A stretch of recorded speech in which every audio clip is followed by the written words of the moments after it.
যুদ্ধের জন্য প্রস্তুত ইরান, ট্রাম্পের 25% শুল্ক হুমকি।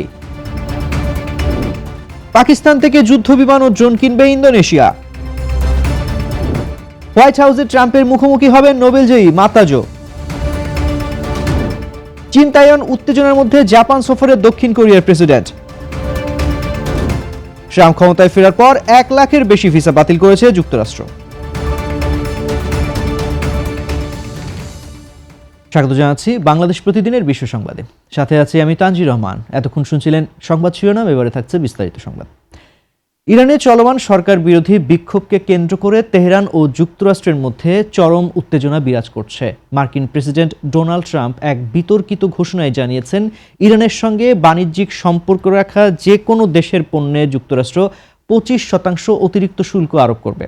এই হুমকির মুখে ইরানের পররাষ্ট্রমন্ত্রী আব্বাস আরাকচি জানিয়েছেন, যুক্তরাষ্ট্র যদি ইরানের সামরিক ক্ষমতা প্রমাণ করে এবং যুদ্ধ করতে চায় তাহলে ইরান যুদ্ধের জন্য প্রস্তুত। এদিকে বিক্ষোভে নিহতের সংখ্যা বেড়ে 650 জনে দাঁড়িয়েছে বলে দাবি করেছে মানবাধিকার সংস্থাগুলো। তবে ইরান এই পরিস্থিতির জন্য যুক্তরাষ্ট্র ও ইসরায়েলকে দায়ী করছে। পরিস্থিতির অবনতি হওয়ায় হোয়াইট হাউস প্রয়োজনে বিমান হামলার বিকল্প বিবেচনা করছে বলে ইঙ্গিত দিয়েছে। তবে এই উত্তপ্ত পরিস্থিতির মধ্যেও পর্দার আড়ালে দুই দেশের মধ্যে কূটনৈতিক যোগাযোগের মাধ্যম খোলা রয়েছে বলে নিশ্চিত করেছে তেহরান। এদিকে নিজ দেশের নাগরিকদের এই মুহূর্তে ইরান ছাড়ার আহ্বান জানিয়েছে যুক্তরাষ্ট্র। দেশটির ভার্চুয়াল দূতাবাস স্থানীয় সময় সোমবার এই নির্দেশ জারি করে। ওদের স্বপ্ন পূরণে পাশে থাকতে পেরে আমরা গর্বিত। পাকিস্তান ও চীন যৌথভাবে তৈরি JF-17 থান্ডার যুদ্ধবিমান এবং সাপার ড্রোন কেনার একটি বড় চুক্তির দ্বারপ্রান্তে রয়েছে ইন্দোনেশিয়া। গতকাল সোমবার ইসলামাবাদে ইন্দোনেশিয়ার প্রতিরক্ষা মন্ত্রী শাফরি শামসুদ্দিনের সঙ্গে পাকিস্তানের বিমান বাহিনী ও সেনাপ্রধানের উচ্চ পর্যায়ের বৈঠকে বিষয়টি নিয়ে বিস্তারিত আলোচনা হয়েছে।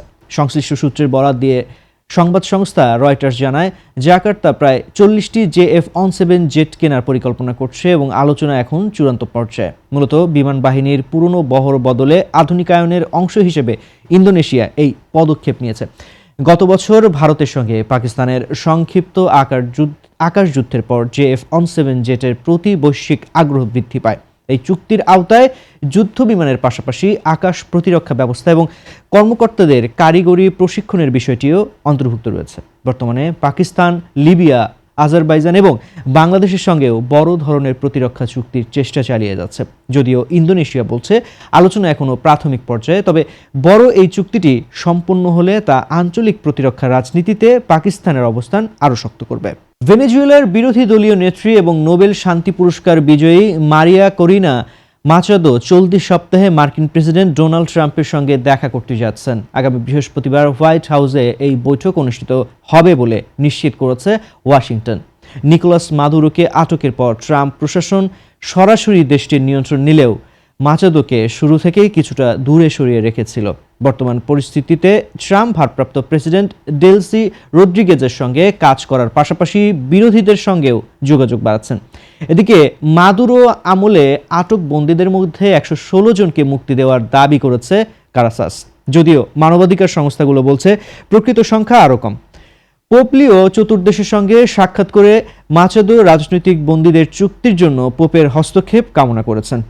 অন্যদিকে ভেনেজুয়েলার বিশাল তেলের খনিতে মার্কিন প্রবেশাধিকার নিশ্চিত করতে কূটনৈতিক তৎপরতা জোরদার করেছে ওয়াশিংটন। স্বজনরা কারাগারের সামনে প্রিয়জনদের মুক্তির অপেক্ষায় দিন কাটাচ্ছেন, যা এক মানবিক সংকটের সৃষ্টি করেছে।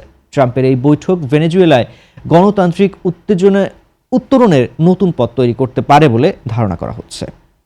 চীনের ক্রমবর্ধমান প্রভাব ও তাইওয়ান ইস্যুতে উত্তেজনার মধ্যেই আজ জাপানের নারা প্রদেশে জাপানের প্রধানমন্ত্রী সানায়ে তাকাইচি ও দক্ষিণ কোরিয়ার প্রেসিডেন্ট লি জে মিয়ং বৈঠক বসছেন।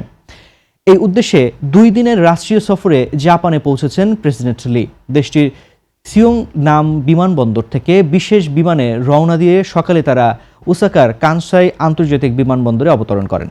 রাষ্ট্রপতি লি সরাসরি প্রধানমন্ত্রী তাকাইচির জন্মস্থান নারা প্রদেশে যাবেন, যা গত বছরের এপিইসি সম্মেলনে দেওয়া তার প্রতিশ্রুতির অংশ। সেখানে দুই নেতার মধ্যে একান্ত ও সম্প্রসারিত বৈঠক বিশেষ একটি যৌথ সংবাদ ঘোষণা আসার কথা রয়েছে। সম্প্রতি তাইওয়ান ইস্যুতে জাপানের অবস্থানের প্রতিবাদে চীন দেশটিতে রপ্তানি বন্ধ করে দিলে টোকিও ও বেইজিংয়ের মধ্যে কূটনৈতিক টানাপোড়েন শুরু হয়। এই প্রেক্ষাপটে সিওল ও টোকিও নিজেদের সম্পর্ক আরও সুদৃঢ় করতে আগ্রহী। শি জিনপিংয়ের সাথে বৈঠকের পর লির এই জাপান সফর মূলত আঞ্চলিক রাজনীতিতে ভারসাম্য বজায় রাখার একটি কৌশল। দুই নেতা শাটল ডিপ্লোমেসি বা নিয়মিত আলোচনার ধারা অব্যাহত রাখার প্রতিশ্রুতি দিয়েছেন। তাছাড়া দ্বিপাক্ষিক বৈঠকে দুই দেশের সরবরাহ চেইন এবং উত্তর কোরিয়ার ইস্যু নিয়েও গুরুত্বপূর্ণ আলোচনা হতে পারে।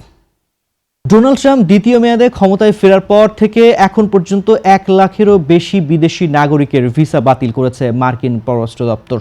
গতকাল সোমবার জানানো হয় এই সংখ্যা 2024 সালের তুলনায় প্রায় 150% বেশি। বাতিল হওয়া ভিসার মধ্যে 8,000 শিক্ষার্থী এবং 2,500 জন দক্ষ কর্মীর নাম রয়েছে। মূলত মদ্যপাবস্থায় গাড়ি চালানো, শারীরিক আক্রমণ, চুরি এবং ভিসার মেয়াদ শেষ হওয়ার পরও অবস্থান করার অভিযোগে এসব পদক্ষেপ নেওয়া হয়েছে।